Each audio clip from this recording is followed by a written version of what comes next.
Africa Content TV. Kí lẹ pé September 25 ó ti dá a bá o ṣe irú wá sí gbangba àtúnṣe. Irú wá sí àtúnṣe. Mo tí ó jà ṣe ni pé àti ẹjọ́ bẹ̀rẹ̀ dà kárin ti kú. Àti òkú ò lè bóde mọ́. Bàbá Ladoja amúnú ń bẹ ẹni fọkànbalẹ̀. Ẹ tẹ̀lé mi kúùtù ń bẹ ẹrú ń jẹjẹ síhà ń bẹ ẹtún wà lálàáfíà. Ladoja lálàáfíà. Bẹ́ẹ̀ni. Ẹkúsẹ́ mà. Dìde. Very rugged. Very rugged. Ẹ̀rí nǹkan ni.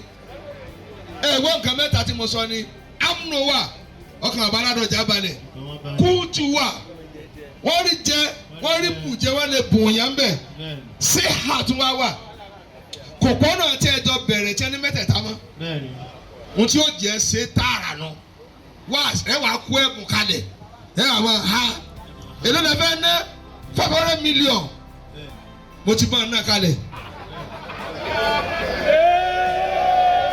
Wọ́n ní ha sí òtó bẹ́ẹ̀ ni kéèyàn lo ọgọ́rin láyé kó má ra nígbẹ́ kó má ra nítọ̀ kó má ṣe pé ta ni ń wọlé tí ń bọ̀ ìgbà tí bàbá adé ọjọ́ ń sọ̀rọ̀ lọ́dọ̀ gómìnà jóni wọ́n ní mo kí ẹ̀gbọ́n mi Rashidi Adéwọ̀lú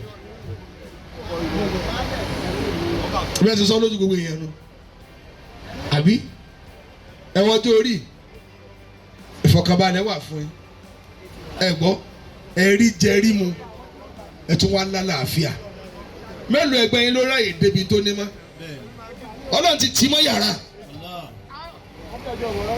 lọ́la ní sẹ́lẹ̀ wà ní fáwọn tẹ́tù máa rìn ká kí ló dé wọ́n sẹ́lẹ̀ yìí dáadáa wọn mójútó lè sọ fún wọn kí wọ́n tún ṣe ṣé bẹ́ẹ̀ ni tẹ́ ẹ̀ bá lè mójútó tẹ́ ẹ ní máa ní yóò ti máa rà bọ̀ látẹ̀yìn ẹ̀ ṣe ń gbàgbọ́ àtá ni o kẹyìn kọmitì táwa ti kírun ọdún tán kò ṣe tààrà ṣẹgbọ́ àwọn náà sì ń kó bọ̀ látọ̀fà.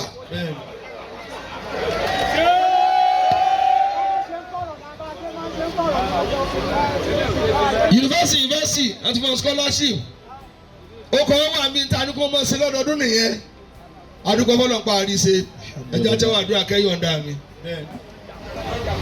máa fi lè hàyà. ọ̀yọ́ ṣèjọ́ náà má jẹ́ ó dàrú má jẹ́ ó bàjẹ́.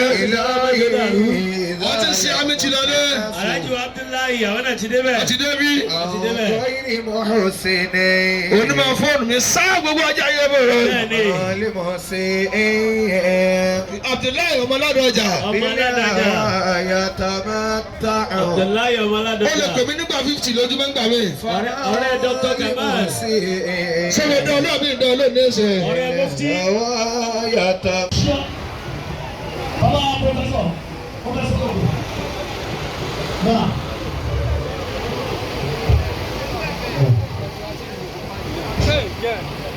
Bàbá wa ìnáwó àgbà gbogbo ilẹ̀ Ìbàdàn wọ́n ní gbogbo àwọn tí a gbọ́dọ̀ bàbá wa tí mo máa wà gbà lọ́fà wọ́n ní ká dé ọwọ́ Suratul Quraish ẹ̀yọ kọ̀ọ̀kan èyí tó dáa jù ó tóbi jù ó ní kí